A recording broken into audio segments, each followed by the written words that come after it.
मुफ्ती तारिक मसूद के बयानात के लिए मुफ्ती साहब के ऑफिशियल चैनल मुफ्ती तारिक मसूद स्पीचेस को सब्सक्राइब करें। नबी सल्लल्लाहु अलैहि वसल्लम का इरशाद है कि तुम उस वक्त तक मोमिन नहीं हो सकते जब तक आपस में मोहब्बत ना करो।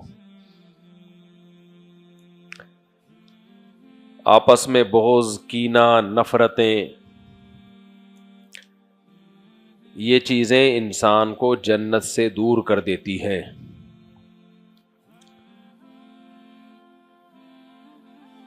हाँ, वो नफ़रत जो अल्लाह की खातिर हो, अल्लाह की दुश्मनी, अल्लाह से मोहब्बत में अल्लाह के दुश्मनों से हो, वो नफ़रत नुकसानदेह नहीं है, बल्कि वो और तरक्की का ज़रिया है। लेकिन एक नफ़रत वो है जो गलत फहमियों की बेस पे होती है, बदगुमानियों की बुनियाद पे होती है, हसद की बुनियाद पे होती है। ये नफ़रत इंसान को जन्नत से दूर कर देती है। इसी वजह से इस्लाम ने उन तमाम कामों का हुक्म दिया जिन कामों के करने से हमारे आपस के रिलेशन मजबूत होते हैं, और उन तमाम कामों से अल्लाह ने मना किया जिनके करने से हमारे आपस के रिलेशन कमज़ोर होते हैं। मैं समझा पा रहा हूं अपनी बात?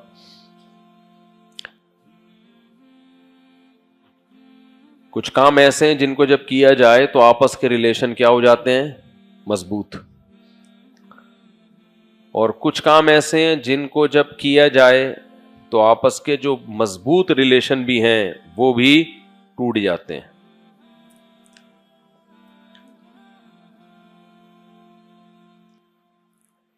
रिलेशन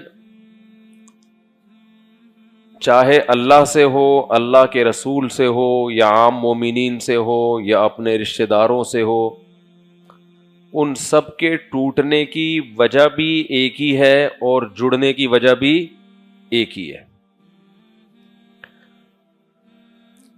हमें दो तरह के रिलेशन हैं जिनको मजबूत करना है, एक अल्लाह से रिलेशन हमारा और एक मखलूक का आपस में। नबी का रिलेशन अल्लाह का रिलेशन ही, वो अल्लाह का जितना मजबूत होगा तो नबी से उतना खुद ब खुद मजबूत होगा।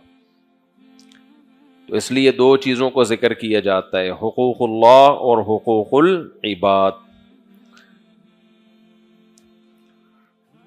तो अल्लाह से रिलेशन मजबूत करने के लिए जो एल्फी इस्तेमाल होती है, वही एल्फी मखलूक के रिलेशन को भी आपस में जोड़ती है। और जो काम मखलूक के रिलेशन को तोड़ते हैं आपस में, वही काम अल्लाह और मखलूक के रिलेशन को भी तोड़ते हैं। कौन कौन से काम हैं जिनके करने से रिलेशन मजबूत होते हैं और जिनके करने से रिलेशन टूटते हैं, मैं थोड़ा सा आज उन पर बात करूंगा। तो हम सब पहले से नीयत कर लें कि इन कामों पे, इन बातों पर इंशाअल्लाह अमल करेंगे। अच्छा, ये जो रिलेशन मजबूत करने का हुक्म दिया जा रहा है, ये भी अल्लाह के लिए। अगर आप आपस के रिलेशन को मजबूत करते हैं अपने किसी दुनिया के फायदे में, तो वो पायदार मजबूती नहीं होगी, बल्कि बाज दफा आप रिलेशन मजबूत कर रहे होते हैं, हकीकत में वो कमजोर हो रहा होता है। आजकल ज्यादातर इसी तरह मार्केट में चल रहा है। खास तौर पे रिश्तेदारों में जब आप अच्छा सलूक करते हैं तो वो अच्छा सलूक आपस में जोड़ के बजाय ऐसी नफरतें पैदा करता है कि मशवरा दिया जाता है कि ये सलूक ना करते तो ज्यादा अच्छा था। क्योंकि आपने जहन में एक दिमाग बना लिया होता है कि मैं इसके साथ ऐसा करूंगा तो ये जवाब में मेरे साथ ऐसा करेगा, मैं यूं करूंगा तो ये भी यूं करेगा। जब वो करता नहीं है तो आपको गुस्सा आता है कि हम तो ये कर रहे हैं और जवाब में ये हो रहा है हमारे साथ। پہلے میں ان چیزوں کا تذکرہ کروں گا جو ریلیشن توڑتی ہیں، کہ توڑنے والے کاموں سے بچنا پہلے ضروری ہے۔ سورہ حجرات میں اللہ نے اس کو بہت اہتمام سے بیان کیا۔ سورہ حجرات کی پہلی آیت کیا ہے؟ جو آرڈر جس میں اللہ نے ہمیں دیا، لا ترفعوا اصواتکم فوق صوت النبی ولا تجہروا له بالقول کجہر بعضکم لبعض، نبی کی آواز سے زیادہ اپنی آواز کو اونچا مت کرو، نبی کو ایسے مت پکارو، لا تجعلوا دعاء الرسول کدعاء بعضکم بعضا، یہ سورہ نور میں اللہ نے حکم دیا، نبی کو ایسے مت پکارو جیسے تم آپس میں ایک دوسرے کو پکارتے ہو۔ یہ آیت نازل ہوئی نبی کے بارے میں، لیکن یہ قیامت تک جس کو بھی اللہ نے کوئی مقام اور مرتبہ دیا ہے سب کے بارے میں ہے یہ آیت، اس پر اجماع ہے پوری امت کا۔ دو حکم دیے اللہ نے، ایک نبی کو جب پکارو ایسے نہیں جیسے آپس میں ایک دوسرے کو پکارتے ہو، ایک دوسرا نبی کی آواز سے اپنی آواز کو اونچا بولو مت کرو۔ کیوں بھائی نبی کا یہ مقام کیوں ہے؟ بھائی نبی کا درجہ بلند ہے۔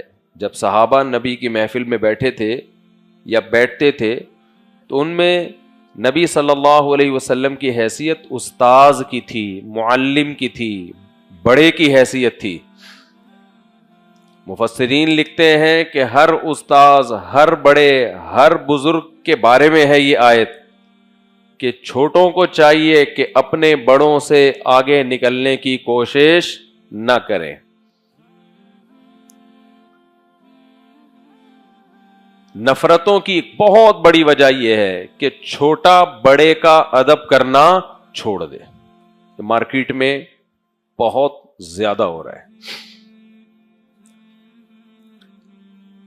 میں بار بار کہتا ہوں نا، ہیومن رائٹس، ویمن رائٹس، گوروں نے ایک وہ بنایا ہوا ہے رائٹس کے نام پہ، ایک ڈرامہ بنایا ہوا ہے کہ انسانوں کے حقوق اور خواتین کے حقوق، لیکن اس نے سارے انسانوں کو ایک ہی لاٹھی سے ہانکا ہے۔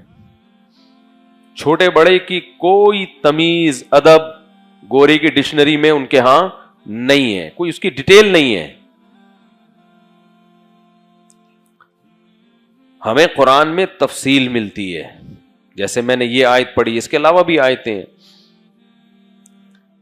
کہ جب آپ کسی بڑے کی محفل میں بیٹھے ہوں تو اس سے آگے نکلنے کی کوشش بولو نہ کریں۔ وہ بڑا آپ کا خاندان کا بھی ہو سکتا ہے، آپ کے ٹیچر بھی ہو سکتے ہیں، مسجد کا امام بھی ہو سکتا ہے جس کے پیچھے آپ نماز پڑھتے ہو، آپ کا کوئی بھی صاحب علم جس کا مقام اور مرتبہ آپ سے زیادہ ہے۔